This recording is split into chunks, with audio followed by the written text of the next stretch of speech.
Om Shanti. Good morning. साकार मुरली 3 अगस्त 2022। बाबा की मीठी मीठी मुरली है, मीठे मीठे बच्चों के मीठे चिंतन के लिए। मीठे मंथन शुरू करने से पहले सुख के सागर शिव बाबा की सुख भरी किरणों के नीचे बैठ जाते हैं और अनुभव करते हैं, मैं सुख स्वरूप आत्मा हूं।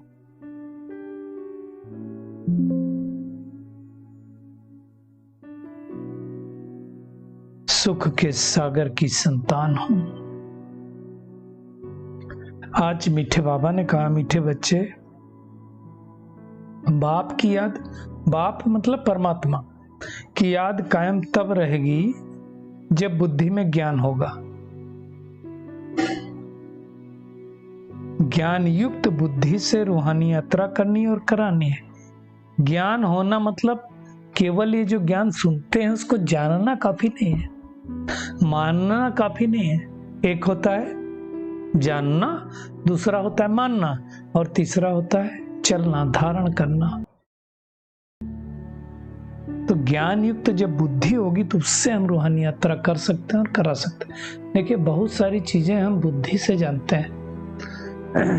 जो लोग स्थूल नैनों से नहीं देख सकते हैं वो किन नैनों से देखते हैं? बुद्धि से। जैसे अभी अगर हम आप सबको कहें कि ताजमहल देखो, तो कौन से नैनों से देखेंगे?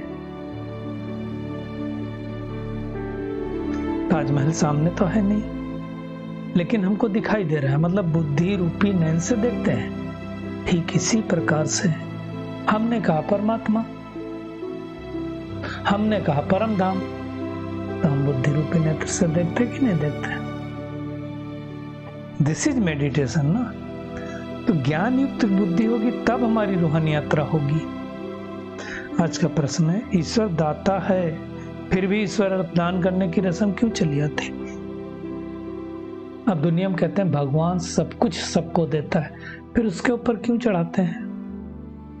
बाबा समझाता है, क्योंकि ईश्वर को अपना वारिस बनाते हैं। समझते हैं इसका योजा वो दूसरे जन्म देगा। ईश्वर अर्थ देना माना उसे अपना बच्चा बना लेना। इसलिए कहते हैं तू एक देगा तुझे वो 1000 देगा। बाबा कहते हैं भक्ति मार्ग में भी बच्चा बनाते हो, अर्थात सब कुछ बलिहार करते हो। इसलिए एक बार बलिहार जाने के रिटर्न में वो 21 जन्म बलिहार जाता है।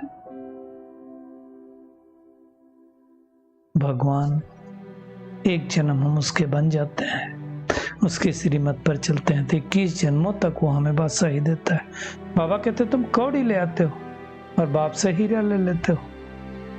क्या देते हैं और हम जो देते हैं वो कहाँ चलने वाला है? पड़ोसी देश में तो चलता नहीं है, तो सतयुग में कहां से चलेगा? इसी पर सुदामा का गायन है, हा? 3 मुट्ठी चावल बदले में स्वर्ग की बादशाही। आज का गीत है, रात के राही थक मत जाना, दिन की मंजिल दूर नहीं। बाबा कहते हैं बच्चे तो एक लाइन में सब कुछ इस गीत के अर्थ को समझ गए होंगे कि अब हमारा सतयुग रूपी दिन आने वाला है। तो बाबा जब बच्चे बच्चे कहते हैं तो क्या समझना है? शरीर की बात नहीं है। बाबा आत्माओं से ही बात करता है, शरीर से नहीं बात करता है। आत्माभिमानी होकर के रहना। देखिए, आत्मा और शरीर 2 चीजें हैं, है ना? बाबा समझाते हैं। परंतु दुनिया में ये कोई थोड़ी सोचता कि आत्माओं का भी पिता होगा। हम आत्मा निर्वाण धाम की रहने वाली, ये बातें बुद्धि में आती नहीं किसी की। ये तो बाबा करके समझाता है, क्योंकि ज्ञान तो प्राय लोप हो जाता है। फिर जब कलयुग अंत में संगम युग पर बाबा आता है तो समझाता है। तो बाबा कहते हैं अब तुम जानते हो कि यह नाटक पूरा होने वाला है, अब घर जाना है। अब पवित्र आत्मा है लेकिन घर नहीं जा सकती। घर जाने के लिए पवित्र बनना पड़ेगा, और पवित्र बनने के तरीके 2 ही हैं, एक योग से, दूसरा भोग से। मतलब भोग करके। ड्रामा है ना, जब सभी आत्माएं ऊपर से आ जाती है नीचे, फिर यहां से वापस जाने लगती हैं। तो ये तो हम बच्चे जानते, दुनिया में थोड़ी किसी को मालूम। तो मुख्य बात है ये है रूहानी यात्रा। दुनिया में जिस्मानी यात्राएं करने जाते हैं, फिर वापिस आते हैं। हमें अब इस रूहानी यात्रा करने के बाद इस कलयुग में नहीं आना है। किस में आएंगे?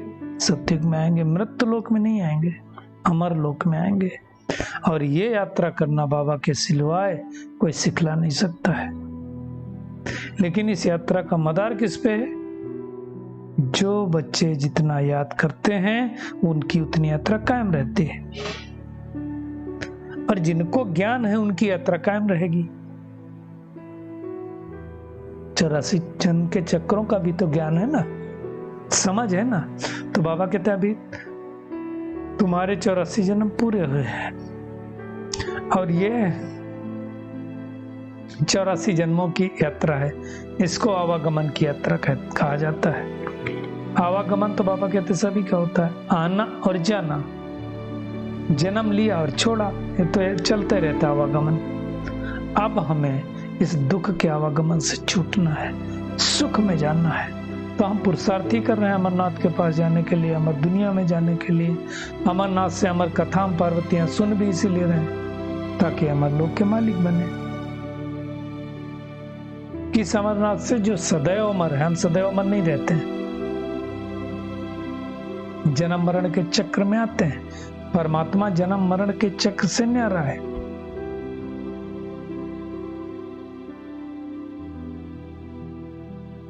बाबा कहता है अभी तुम्हारा अंतिम जन्म नरक में चक्र है, फिर स्वर्ग में जाएंगे। कैसे विनाश होता है ना। दुनिया वाले सोचते हैं बम सम से बने, ये सब मिल जाएं और नष्ट कर दें, ये तो होगा नहीं। बाबा कहते हैं क्योंकि समय आकर पूरा हुआ है, अब परिवर्तन का समय आ गया। अब हम संगम पर हैं। दुनिया वाले क्या सोचते हैं? कलयुग अभी 40,000 वर्ष और चलेगा, उसके बाद संगम आएगा। ये सब बातें कहां से? शास्त्रों से निकली है ना।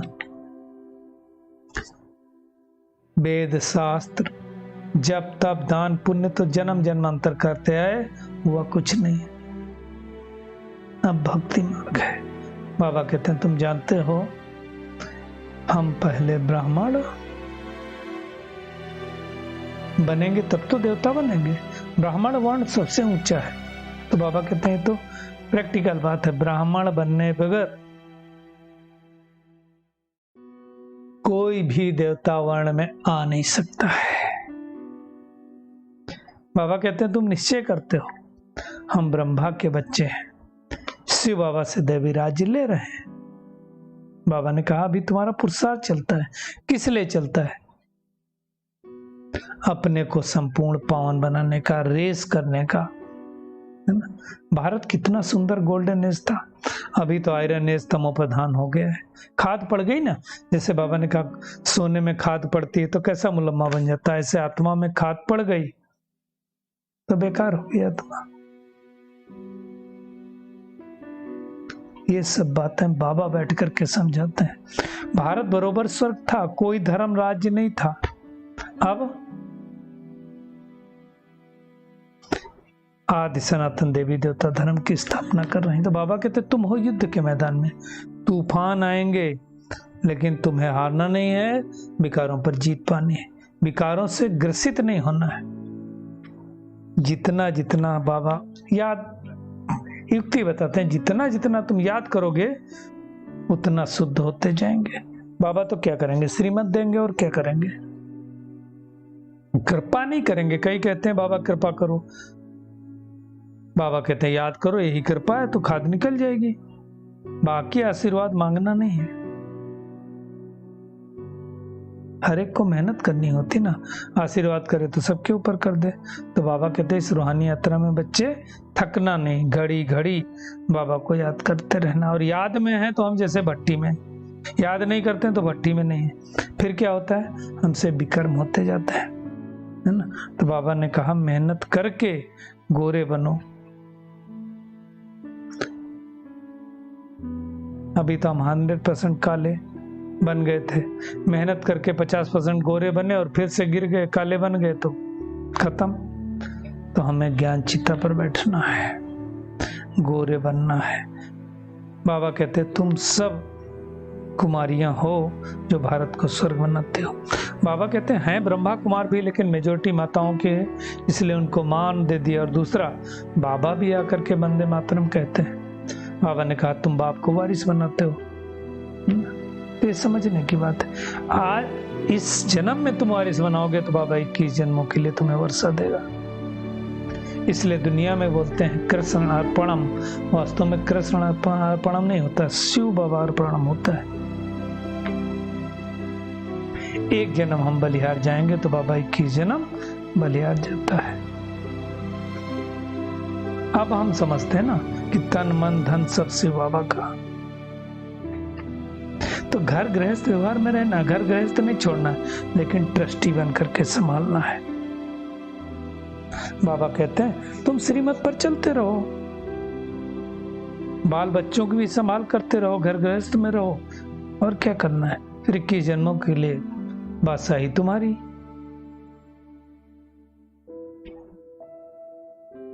ये बाबा भी तो जौहरी था ना। जैसे निश्चय हुआ, साक्षात्कार हुआ विष्णु का, लक्ष्मी नारायण का, सतयुग का, विनाश का, छोड़ दिया। बाबा ने कहा गुलामी छोड़ो, फटाफट माताओं का ट्रस्ट बनाया और सब कुछ दे दिया। तो ये बाबा ही समझाता है ना, और तो कोई समझा नहीं सकता है। तो बाबा कहते हैं 21 जन्मों के लिए तुमको बादशाही मिलती है। बाबा को मिली, जैसे ज्ञान मिला फट से छोड़ दिया। तो बाबा से ही हमें 21 जन्मों का वर्षा लेना है। जो समझदार होंगे, निश्चय बुद्धि होंगे, वो बहुतों को समझाएंगे। बाबा से वर्षा लेना है। वर्षा ले करके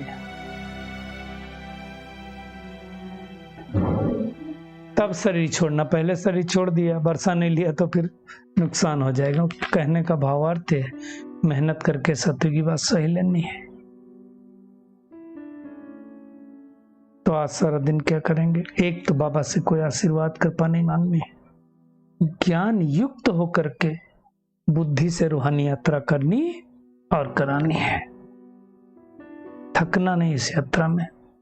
शिव बाबा को अपना वारिस बनाकर उस पर पूरा पूरा बलिहार जाना है। माँ बाप को फॉलो करना है। 21 जन्मों का राजाई का सुख लेना है। आज का बाबा का वरदान है निमित्त भाव के अभ्यास द्वारा स्व की और सर्व की प्रगति करने वाले न्यारे और प्यारे भाव। बाबा ने कहा निमित्त बनने का पाठ सदा न्यारा और प्यारा बनाता है। अगर निमित्त भाव का अभ्यास स्वतः और सहज होता है तो सदा स्व की प्रगति और सर्व की प्रगति हर कदम में समाई होती है। अगर आप निमित्त हैं, स्वार्थ भावना नहीं है, तो ऐसा होगा। बाबा कहते हैं ऐसी आत्माओं का कदम धरनी पर नहीं लेकिन स्टेज पर है। हम पार्ट बजाने की स्टेज पे है ना, तो बाबा कहता है निमित्त बनी हुई आत्माओं को सदा स्मृति स्वरूप में रहता है कि विश्व के आगे बाप समान एग्जाम्पल, कि हम एग्जाम्पल हैं, बाबा के जैसे हैं। तो ऐसी आत्माएं न्यारी भी रहेंगी, प्यारी भी रहेंगी। तो ऐसा हमें बनना है। स्लोगन है सुखदाता के बच्चे सदा सुख के झूले में झूलते रहो तो दुख की लहर आ नहीं सकती है। चलिए परमात्मा किरणों के नीचे बैठ जाते हैं और मन भाव करते हैं। मैं पद्मा पदम भाग्यशाली आत्मा, स्व की और सर्व की प्रगति करने वाली आत्मा हूं। शिव बाबा को अपना वारिस बनाकर 21 जन्मों के लिए उनके ऊपर बलिहार जाने वाली आत्मा हूं। रूहानी यात्रा में तत्पर रहकर अनेक आत्माओं को रूहानी यात्रा सिखलाने वाली आत्मा हूं। सुखदाता की संतान, सुख के झूले में झूलने वाली आत्मा हूं। इस याद की यात्रा में अथक बनने वाली कोटों में कोई आत्मा हो।